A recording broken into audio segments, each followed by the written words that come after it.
even slightly prophetic. I have a feeling that this young, even slightly prophetic.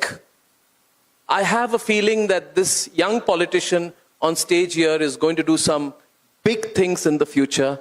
I've had the opportunity of talking to him, understanding him, and he's come all the way. And I just told him one thing. I said, Lokesh, I need the people to get to know you a little better. So are we ready for a little intimate conversation with Lokesh? Because there's an X factor around him. The incredible thing about this Republic Summit, sorry for the long introduction, it's a bad habit. You know, I never end. At some point, you're going to have to tell me to keep quiet. The interesting thing about this Republic Summit, Lokesh, is that we have people who are not often on stage, but who are doing great things in this country. We have, after some time, we have Sudarshan Venu, who runs TVS, incredible company, global mobility, again, not very exposed on the national stage. We have Sridhar Vembu. I think he does great things at Zoho. We're going to get Professor Kamakoti, who's made IIT Madras into a center of bustling creative tech energy. And so, for me, I see all of this as part of a pattern. Lokesh, in your political journey, where are you placed right now? You know, I just want to start with a broad sweep. You've had many years in politics. Can you tell us about where you stand right now? How would you describe the last 10 years? And what is your vision for the next 10? For me personally, I think it's been a very exciting journey. As you rightly said, it's a journey and not a destination. So it's very unfair to say, where do I stand right now in my political career?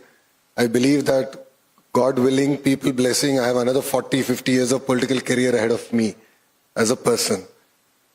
Last decade has been rewarding. I've had the highest of highs, lowest of lows.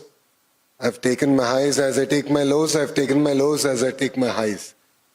And I've remained the same person, Lokesh. Nothing much has changed in that perspective. But what I see is an amazing opportunity for our nation.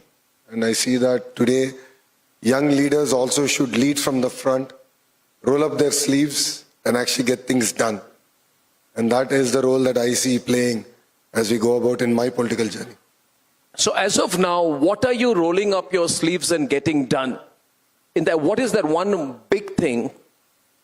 Because from my conversations with you in the past, I've realized you're all about execution. And you're in a terrible hurry to get things done. So what is your target? What is that one project that you're rolling up your sleeves and getting done as of this minute? Lokesh. There are multiple projects that I'm getting done. I think it's very unfair to say this is the single project, number one. Number two, my chief minister has a clear vision that Andhra Pradesh should be a $2.4 trillion economy by 2047. And for all of you here, you know, Naidu ji is a man in a hurry. So when you have a boss like that, it makes it exceptionally difficult to also match to his speed. And I'm in eager rush to actually match his speed in that sense. Saying that, I handle two important portfolios. One is the Bharat portfolio, which is education. The other one is India portfolio, which is to attract investments and create jobs. And I'm doing interesting work in that sense in actually these two portfolios, which will differentiate Andhra Pradesh as we go forward and really set a new benchmark for India. So what is the target your boss has set for you? Well, his point is very clear. We have to be a $2.4 trillion economy. That means we need to grow at 15% CAGR year on year as a state. That requires a lot of integration across departments. And as the chairman of group of ministers to create 2 million jobs in 5 years, our singular agenda with which I'm working today is actually to create jobs. That's what keeps me up. That's what keeps me driven day in, day out. We just had Himanta Biswa Sarma earlier, and everybody's pushing for investment, investment, and more investment.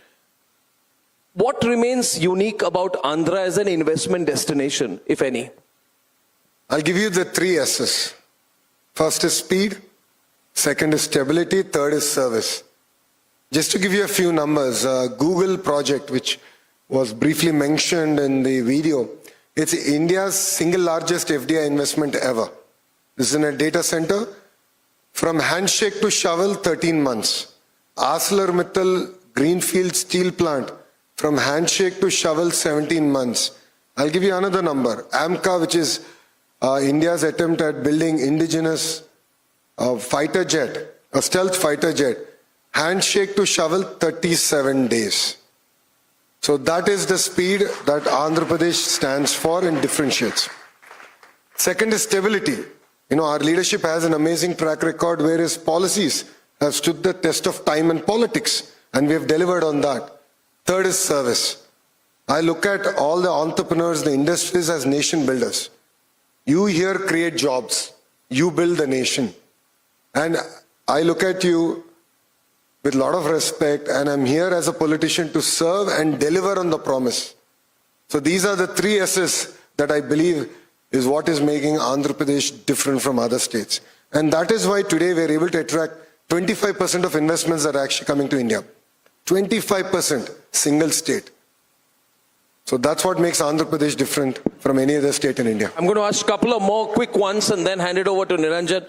You know, what is it that, if any, that differentiates Nara Lokesh, or your generation, I would say? What is different in the way that those of your age bracket look at the relationship between business and politics? See, we've seen in the last 3 decades of my journalistic career, I've seen a different relationship between business and politics 25 years back and today. Today, it is not parasitic.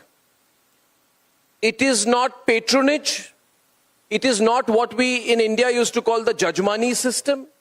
It is not based only on personal deliverables. It is based on strict performance deliverables.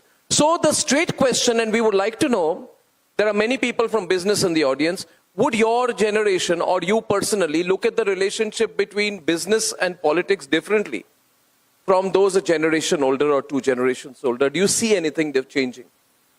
And I'm not talking only in the context of your boss. His approach was very different. I'm talking about the traditional relationship between politics and business earlier and now. Thank you. Yeah. Arnab ji, after you spend a decade and a half or 2 decades with a leader, we all become a carbon copy of your leader. It's a culture that permeates. Day in, day out, when you're talking to your leader, exchanging ideas, the culture permeates. And in our, being a regional party, we've always had nation at heart. We came out policies that have helped the nation, and Andhra Pradesh got the first mover advantage. We've done that with data centers. We are doing that with few more sectors. So I believe that businessmen have an important role to play. They are nation builders. They create jobs. They are today building critical infrastructure. Saying that it's no longer just Andhra Pradesh vying for their rupee or their dollar. Every other state, I'm competing with every other state. And I'm differentiating myself with the 3 S's. And that is what I believe will make Andhra Pradesh a better place than any other state. And today, if you know, quite a few of the business houses that are already investing in Andhra, if you look at it, they are very diversified business houses. So they require multiple ministries to integrate. And that's the exact job that I'm doing. I update them on a weekly basis on the status of their project, because it is in my interest that I ground the project, create those jobs, and create that local economic impact that these kind of investments actually make.